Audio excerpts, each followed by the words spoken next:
ชิงช้าเทศกาลโลชิงช้าประจำปี 2565 ขอเสียงปรบมือด้วยค่ะโอ้โห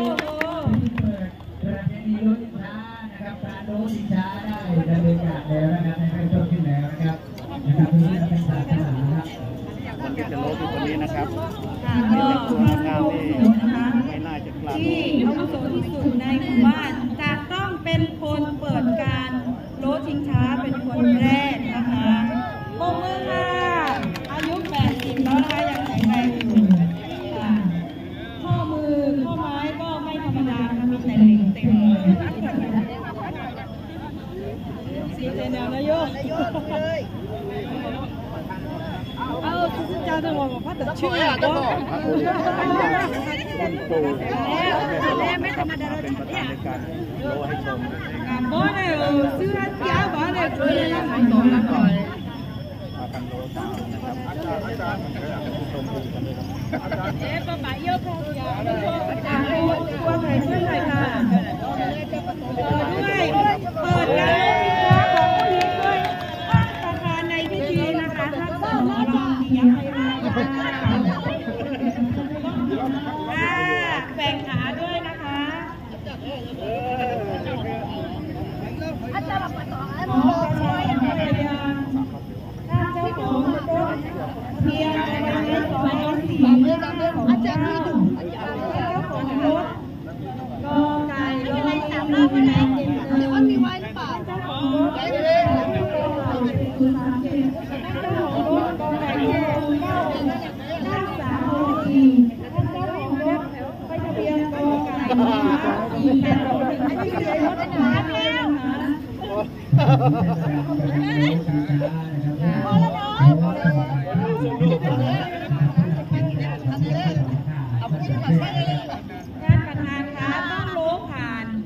เสาชิงช้าไปนะคะแล้วปีนี้ท่านจะโชคดีตลอดทั้งปีค่ะในอำเภอนะคะ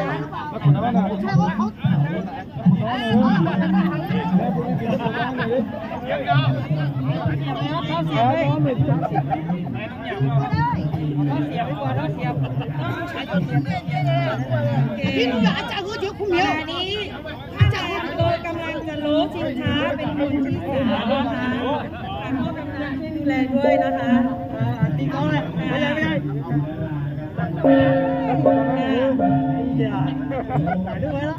ไม่ใช่คุณเมียอาจารย์ก็มาให้ดูแลอาจารย์ก็ประกันในนี้พี่ว่าเชื่อช่วยไม่ได้ไม่ได้ผู้หญิงอะไรโลไปแล้วนะคะต้องให้คนสาวชิงช้านะคะท่านแหนมพอ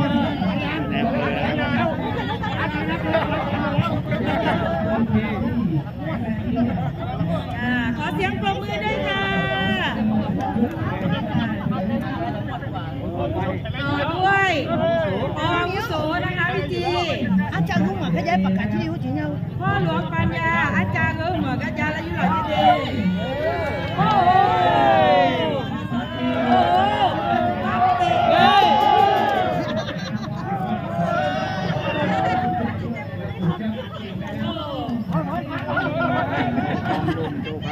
รับเลยเจ๊หน่อยเจ๊ได้แล้วโอเคจับได้นี่คือจะอยู่นะครับจับไม่ได้แล้วโอเคและต่อด้วยท่านนายกปิยเดชนายกองค์การบริหารส่วนตำบลแม่สลองในนะคะพี่จี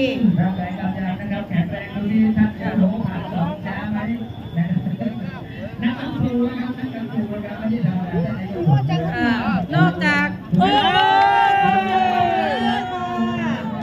แหวกไหมต้องบอก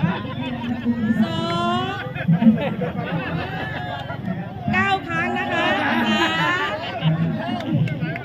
จ่ายยังบอกเลย3 จอดนั้นเอาไปอีกทีนึงโอเค4 5 6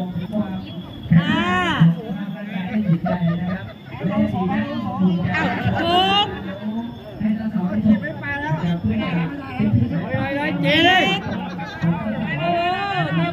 9 10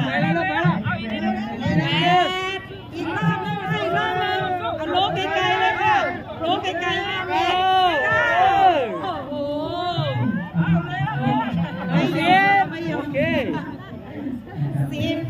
เอายังจับเลย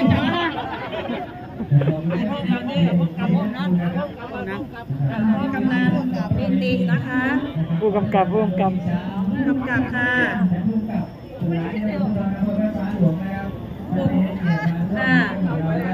ปกป้องดูแลประชาชนมา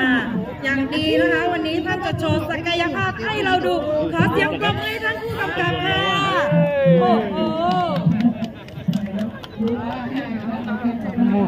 แรงมา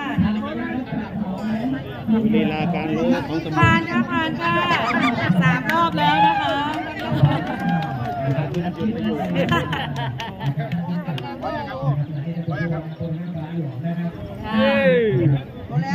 จับเลยครับจับเลยโอ้โหจบอย่างสวยงามนะคะพี่จีต่อด้วยคนนี้คืออันดับ1ของตำบลแม่สลองในนะคะท่านรองบุญชัยชัยจองค่ะ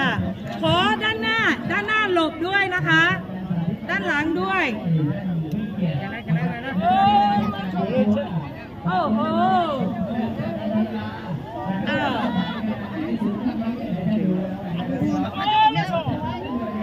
5 เมตรนะคะความสูงต้อง5 เมตร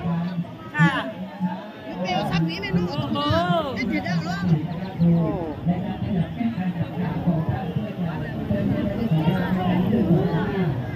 ยาวเมียจะเป็นว้าว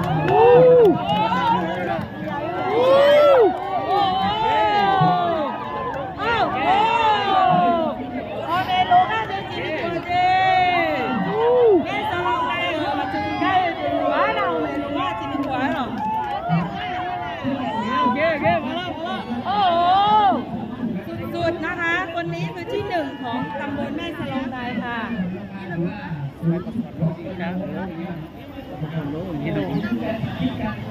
เจ๊พอแล้วพักก่อนรับไปโอ้โหขอเสียงปรบมือให้ด้วยค่ะจับเลยเอาลงเองนั่นแหละอันนี้ลงเองได้